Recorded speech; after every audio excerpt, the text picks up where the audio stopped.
বাংলাদেশ চলচ্চিত্রের ৯০ দশক থেকে শুরু করে বর্তমান সময় পর্যন্ত জনপ্রিয় নায়িকা পূর্ণিমা, যাকে বলা হয় তিন প্রজন্মের ক্রাশ। আসল নাম দিলারা হানিফ রিতা। চলচ্চিত্রে এসে নাম হয় পূর্ণিমা। জন্ম ১৯৮১ সালের ১২ই জুলাই চট্টগ্রামের ফটিকছড়িতে। পূর্ণিমার বর্তমান বয়স ৪৫ বছর। বাবার নাম মোহাম্মদ হানিফ এবং মায়ের নাম সুফিয়া বেগম। পূর্ণিমার বড় বোনের নাম দিলরুবা হানিফ। পূর্ণিমা এ পর্যন্ত তিনবার বিয়ের পিঁড়িতে বসেছেন। ২০০৫ সালের ৬ সেপ্টেম্বর ব্যবসায়ী মোস্তাক কিবরিয়াকে বিয়ে করেন, কিন্তু তার সাথে মতের মিল না হওয়ায় ২০০৭ সালের ১৫ই মে তাদের ডিভোর্স হয়ে যায়। এরপর দ্বিতীয় বিয়ে করেন পূর্ণিমা। ২০০৭ সালের ৪ই নভেম্বর পারিবারিকভাবে আহমেদ জামাল ফাহাদের সাথে বিয়ে হয় তার। তাদের দাম্পত্য জীবন ভালোই কাটছিল। ফাহাদ পূর্ণিমার ঘরে একটি কন্যা সন্তান রয়েছে, যার নাম আরশিয়া উমাইজা। কিন্তু এই সংসারও বেশি দিন টিকল না। অবশেষে ২০২১ সালে ফাহাদ এবং পূর্ণিমার ডিভোর্স হয়। এরপর ২০২২ সালে নিজের থেকে কয়েক বছরের ছোট আশফাকুর রহমান রবিনকে বিয়ে করেন পূর্ণিমা। ছোটবেলা থেকেই নাচ, গান এবং অভিনয়ের প্রতি তার প্রবল আগ্রহ ছিল। পরিবারের উৎসাহে তিনি বিভিন্ন সাংস্কৃতিক অনুষ্ঠানে অংশগ্রহণ করতেন। তার সুন্দর চেহারা ও আত্মবিশ্বাসী উপস্থিতি খুব অল্প বয়সেই সবার নজর কাড়ে। পূর্ণিমা মিডিয়া জগতে প্রবেশ করেন বিভিন্ন বিজ্ঞাপন চিত্রের মডেল হিসেবে। তার মিষ্টি হাসি, চাহনি এবং পর্দায় স্বাভাবিক উপস্থিতি খুব দ্রুতই তাকে জনপ্রিয় করে তোলে। বিজ্ঞাপনের সফলতার পর পূর্ণিমা চলচ্চিত্রে অভিনয়ের সুযোগ পান। ক্লাস 9-এ পড়া অবস্থায় ১৯৯৭ সালে জাকির হোসেন রাজু পরিচালিত এ জীবন তোমার আমার চলচ্চিত্রের মাধ্যমে রূপালী পর্দায় আগমন ঘটে পূর্ণিমার।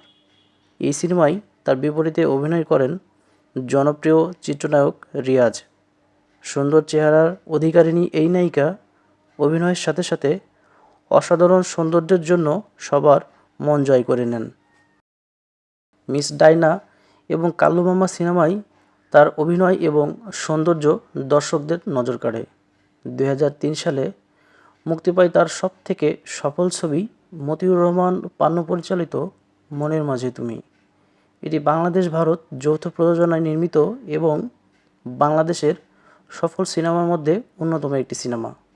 এই সিনেমাতেও তার বিপরীতে অভিনয় করেছেন জনপ্রিয় চিত্রনায়ক রিয়াজ। এরপর অন্যান্য জনপ্রিয় নায়ক মান্না, শাকিব খান, ফেরদৌস, আমিন খানের সাথে জুটি বেঁধে উপহার দেন অসংখ্য ব্যবসা সফল সিনেমা।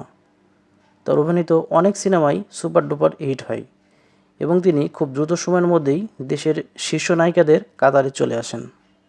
পূর্ণিমার উল্লেখযোগ্য সিনেমাগুলোর মধ্যে রয়েছে মনের মাঝে তুমি, হৃদয়ের কথা, শুভা, মেঘের পরে মেঘ, শাস্তি, আকাশ ছোঁয়া ভালোবাসা, ওরা আমাকে ভালো হতে দিল না ইত্যাদি। পূর্ণিমা তার দীর্ঘ চলচ্চিত্র ক্যারিয়ারে একবার জাতীয় চলচ্চিত্র পুরস্কার এবং 3বার মেরিল প্রথম আলো পুরস্কার অর্জন করেন। এছাড়াও তিনি সর্বমোট 10 বার মেরিল প্রথম আলো পুরস্কারের জন্য মনোনয়ন পান। ২০১০ সালে মুক্তিপ্রাপ্ত এবং কাজী হায়াৎ পরিচালিত ওরা আমাকে ভালো হতে দিল না চলচ্চিত্রে অভিনয়ের জন্য পূর্ণিমা প্রথমবার জাতীয় চলচ্চিত্র পুরস্কার অর্জন করেন।